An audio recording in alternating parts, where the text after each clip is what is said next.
Hey, good afternoon, everybody. Welcome to Rankable episode 25. I'm your host, as usual, Jared Thomas, Senior Account Executive at IPR, and I have a special guest joining us today, right? So this young lady has over, 15, 20 years in the space, and specifically 8 years in the diversity and inclusion space. And our main goal today is really to one, empower other organizations of how to build a diverse and inclusive organization for all people. And this is definitely a specific topic for me. I've had some experience and we're going to go through it, in detail. But I want to thank you and I want to introduce our special guest today, Desiree Coleman, VP of a Fortune 500 brand. How are you? I am good. All right. All right. As you see, guys, we've been having a little fun on, we've been laughing and joking off screen, but this is definitely a real serious topic, man. And we really, it's an honor and a privilege to have you, Desiree. And thank you for everybody attending. If you guys have any questions, feel free to put them in the chat. We want to have just open, cool, authentic dialogue, all right? So let's just jump into it. So I know we've only got a half an hour and these things go by so quickly. So Desiree, I think the first question I want to kind of get into, we could just take it from the top. So for those who may not be familiar with like D&I, diversity and inclusion, can you tell us what it means and why every organization should focus on this initiative? Oh my gosh. Like, if not, where have you been? I would say that, if you think about the experiences of people of color, of women, of any marginalized group, it's understanding how they move through the world. And so I think diversity, equity, inclusion is so important right now because people are understanding the magnified effect of trauma, of racism, of discrimination, and it's on it's literally on display for folks. And so I was just thinking about this when you asked me this question, when you sent me this question, because I was at a hotel recently, and I was in the line to check in. I hate that check-in line because it's long. You're gonna be there, and so I'm standing there. I have been standing there a solid 15 minutes, and the person in front of me leaves, and I'm like, whew, it's my turn.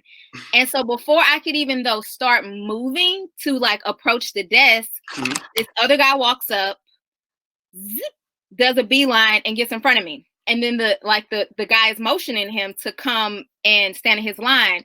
Yes. And it was you see that look that you have, right? Yeah, and I was like, well, maybe he didn't see me.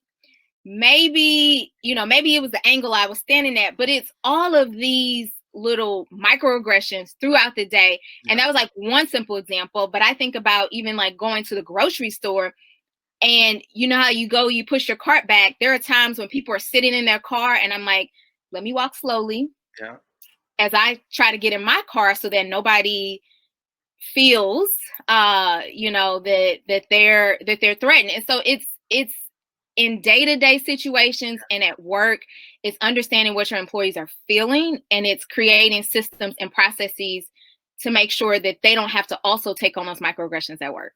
Absolutely. So I think the biggest takeaway from that, guys, anybody listening, right?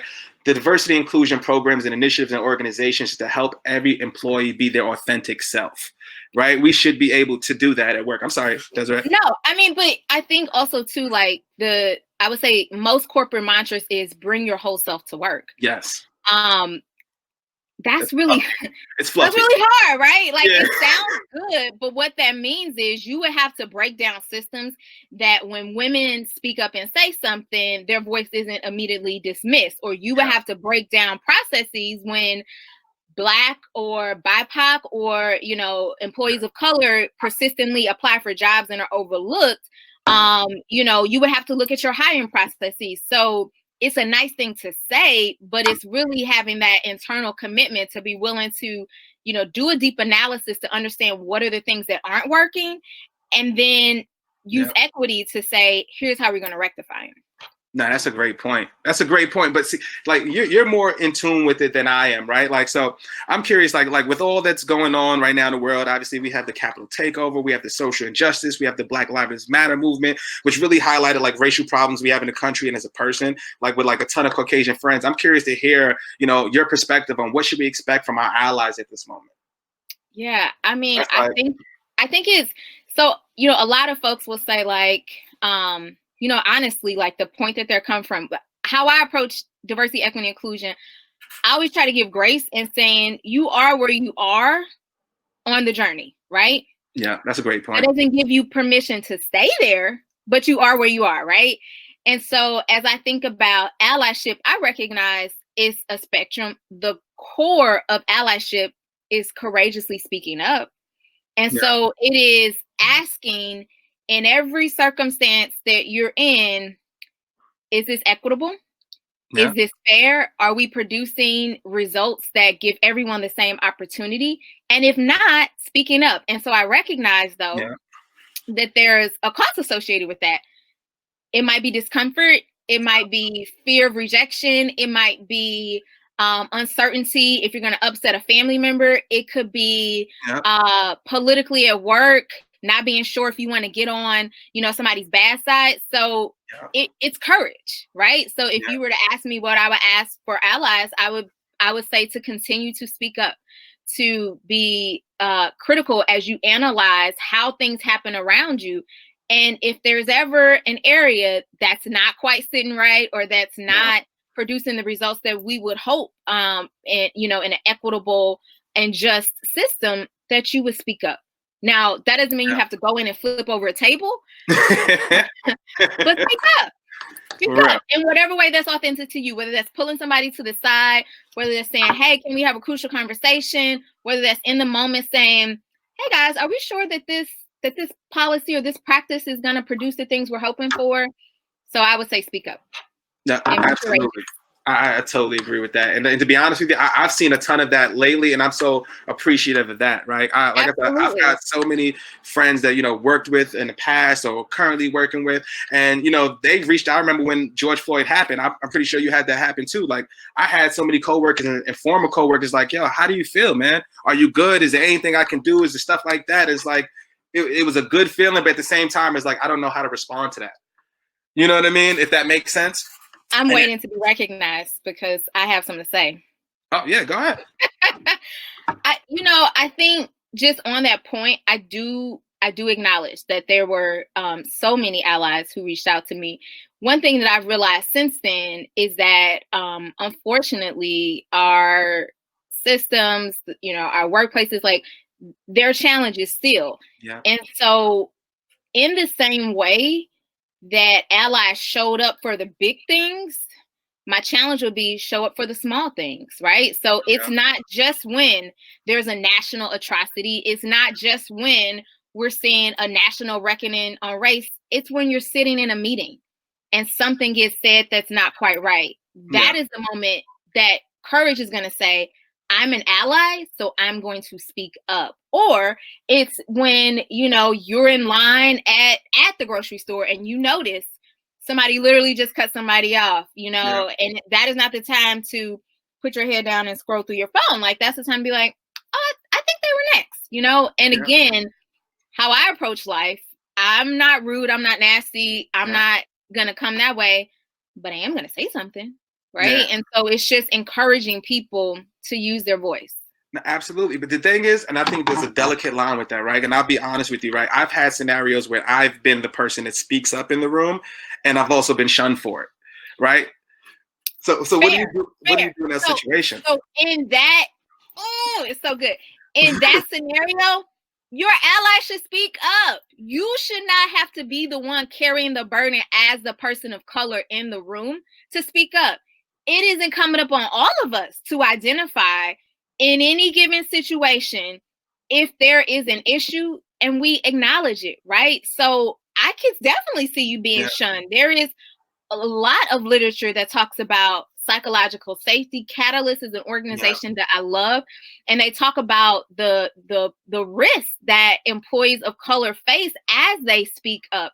So, back to your original question about allies, don't make that the burden of the person of color in the room. Or when you see them put themselves out on a limb, don't leave them out there by themselves.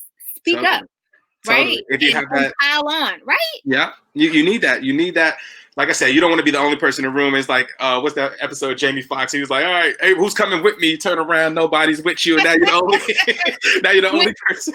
When keeping it real goes wrong. That's my analogy. Yeah, exactly. Dave And, Chappelle.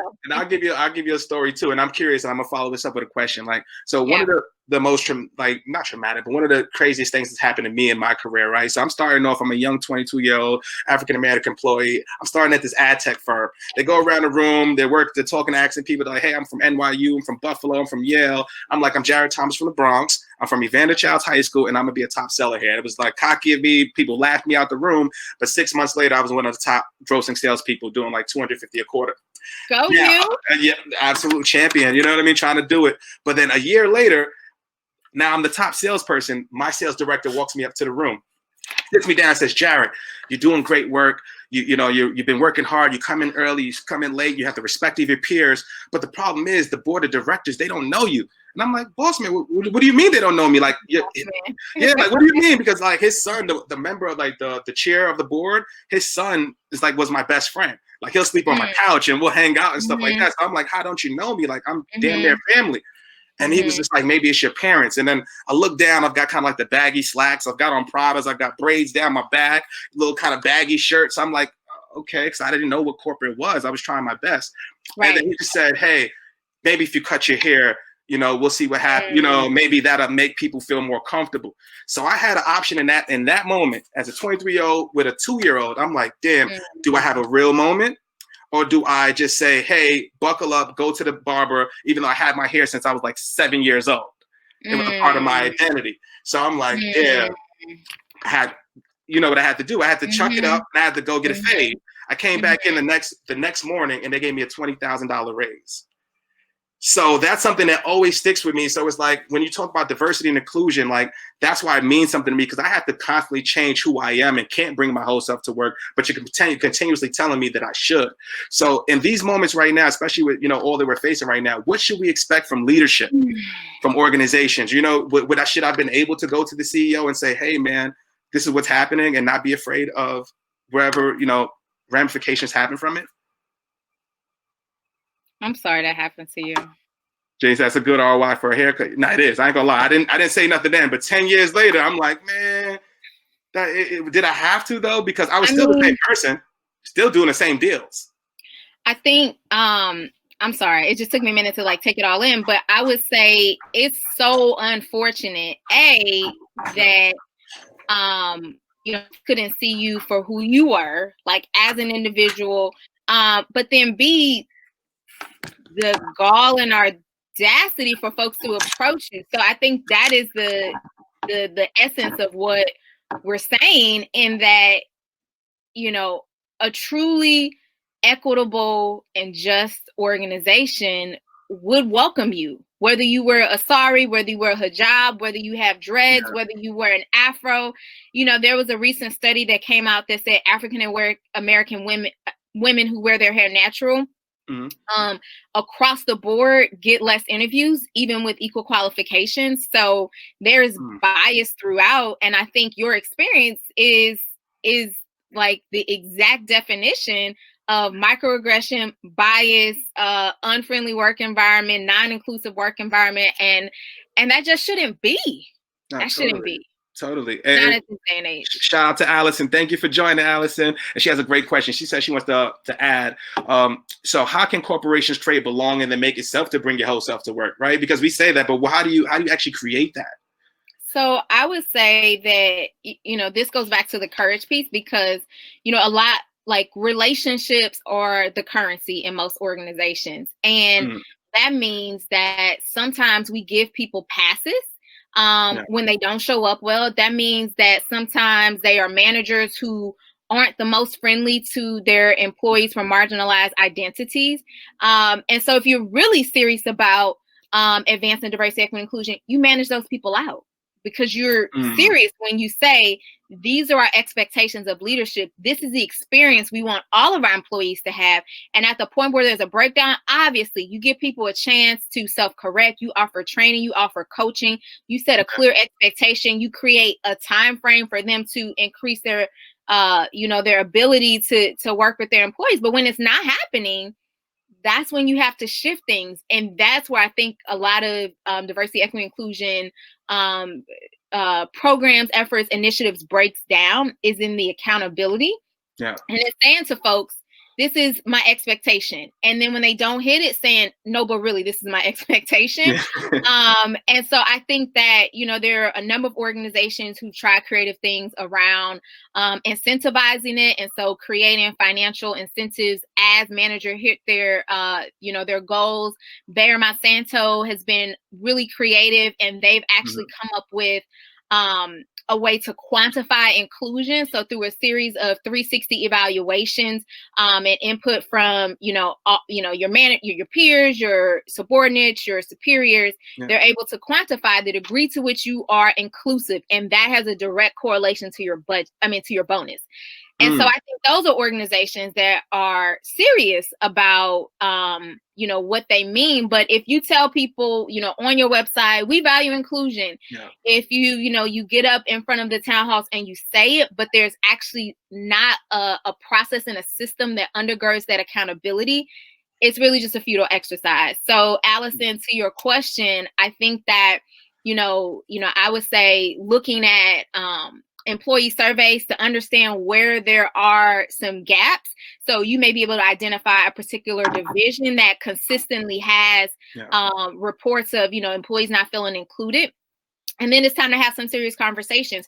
You could also look at, okay, where are we seeing the most attrition? Is there a particular manager where, their numbers are a little skewed and out of sorts with other folks in the company? I think it would be asking folks, like, what do you need, from us as an organization to feel valued, to feel welcome? Are there things, and then listening. So I think the worst things that organization could do is actually say, or to solicit feedback, but then not implement it, or not come back with, here are the things we can do, here are the things we can't do for these reasons, here's our commitment, right? And so I think that there has to be a give and a take, because it's, if you think about it, like, work really is a relationship. So employees have a relationship with their employers. And so if you were thinking about your romantic partner and, they did or said something that was out of sorts, you would talk to them about it. And because of all the reasons that you've named, psychological safety, bias, fear of repercussions, people aren't always in a position to elevate those concerns and to raise them. So when they do, you have to pay attention, and then you have to try to make the steps to address those issues. That's so key. And you brought up some great points. And I think the way, like you said, being able to, one has a monetary, like I said, impact to you, right? But at the same time, like, how do you get the real out of people, though? I think that's the main problem. Like, how do we know? It's like, hey, this manager did X, Y, Z, or if I know that I can get an extra 10 grand if I do a specific action, if it's not authentic, right? Do we still want it? I think that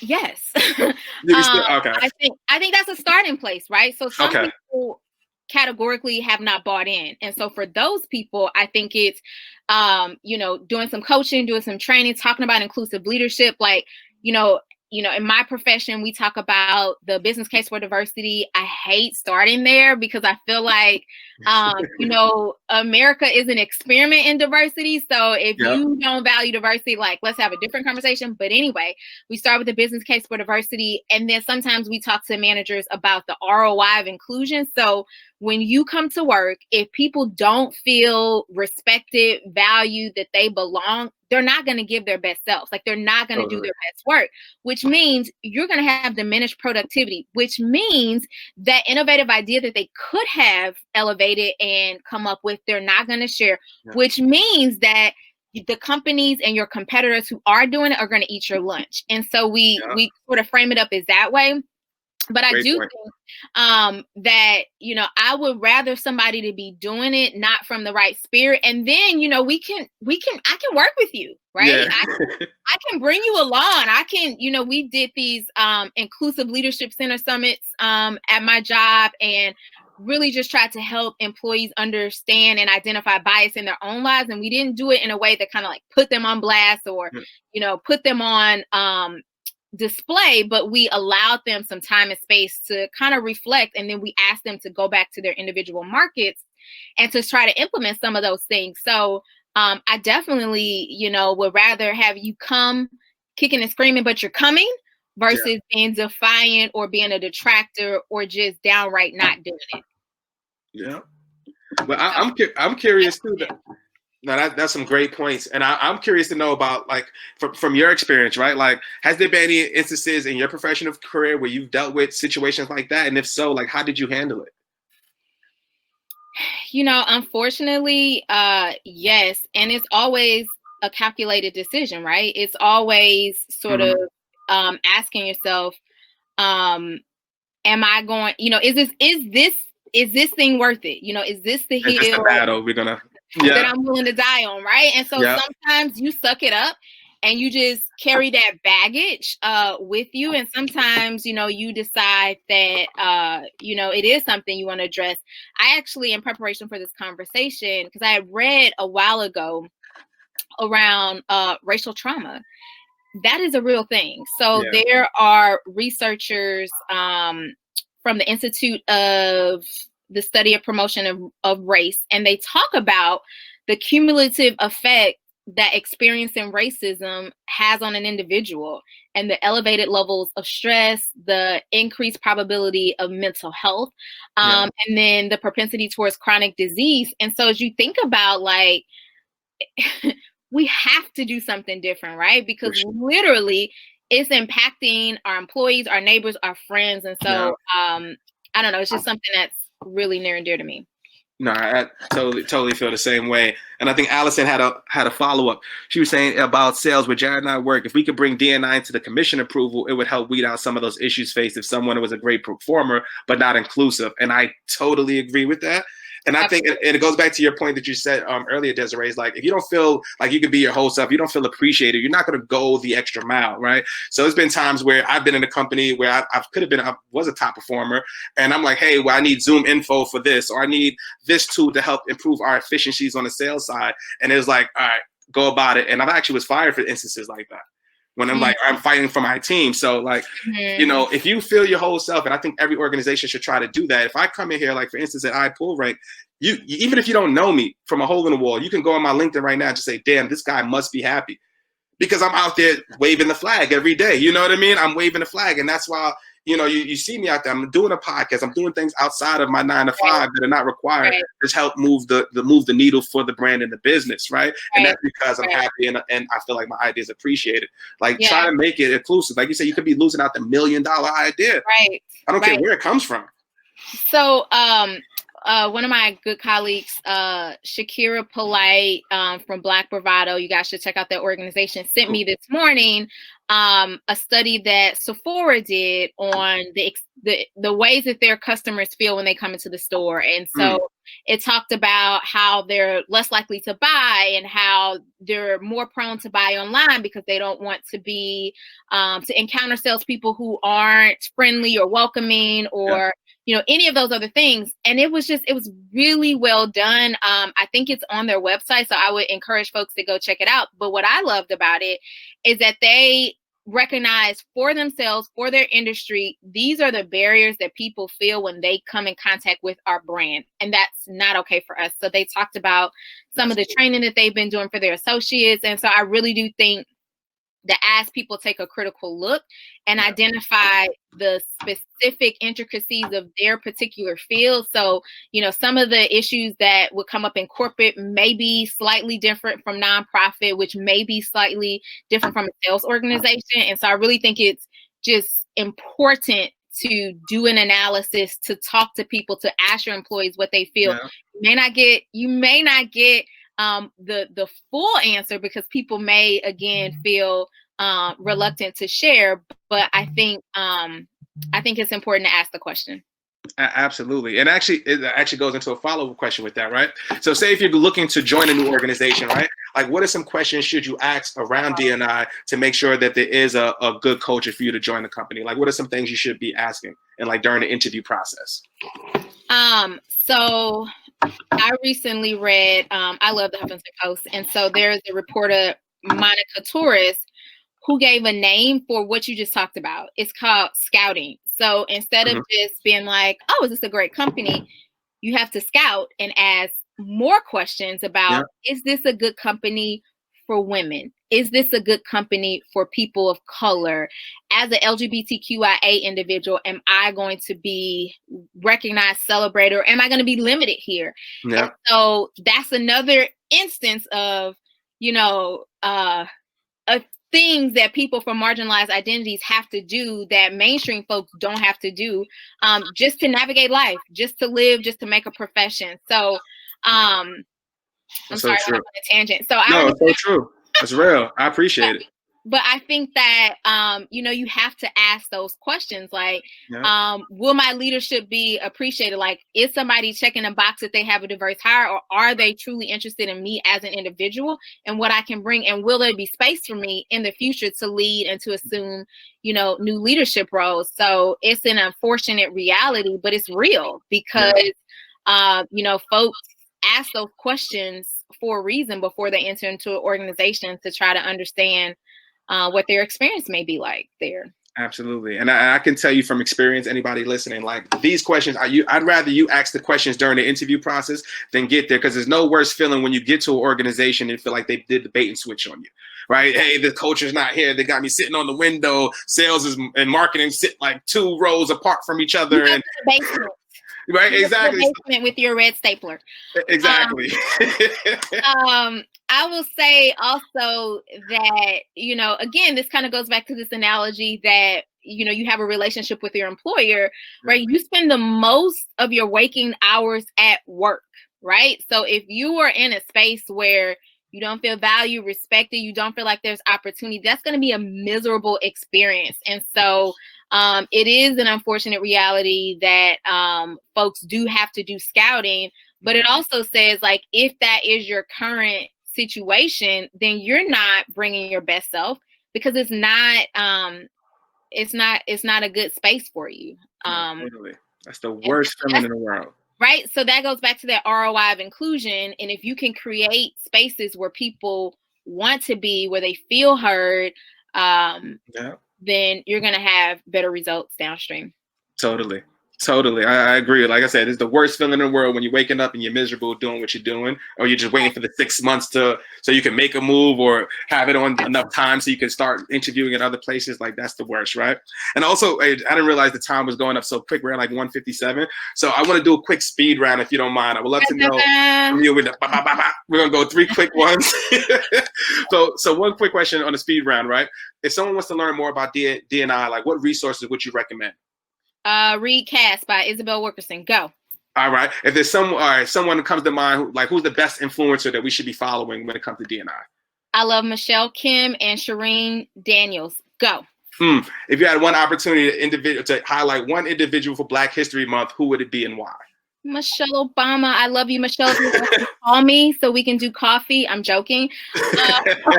But I love Michelle Obama. I love everything about Michelle Obama. Can I just say really quick that I would love to continue this conversation. So folks, please do connect with me on social media. You can find me at Desiree S. Coleman. I'll drop it in the chat, and I would love to keep these conversations going. Yeah, absolutely. And we was also talking about maybe even possibly doing a clubhouse, this like this. So please connect with Desiree. Me and Desiree connected over LinkedIn. She was super welcoming. We end up having a conversation. And within the first 10 minutes of our conversation, I'm like, Desiree, please come on the podcast, because we could talk about this all day. And then we've ended up building, a great friendship. And I'm so appreciative, to have you on the show and have the opportunity to have you and share your wisdom and your knowledge. This has been amazing, Jared. Keep doing what you're doing. Thank you for spreading all this positivity. Thank you so much. I appreciate it. Thanks again. And everybody else who's listening and attending, thank you again. We're gonna continue. Please follow Desiree. Next week, we also have a great episode with Madison Butler, who's gonna be about authenticity. So if you know Madison, like, she's the epitome of real. Like, I know you know that. The blue unicorn. Yes. She's coming next week. Oh my goodness.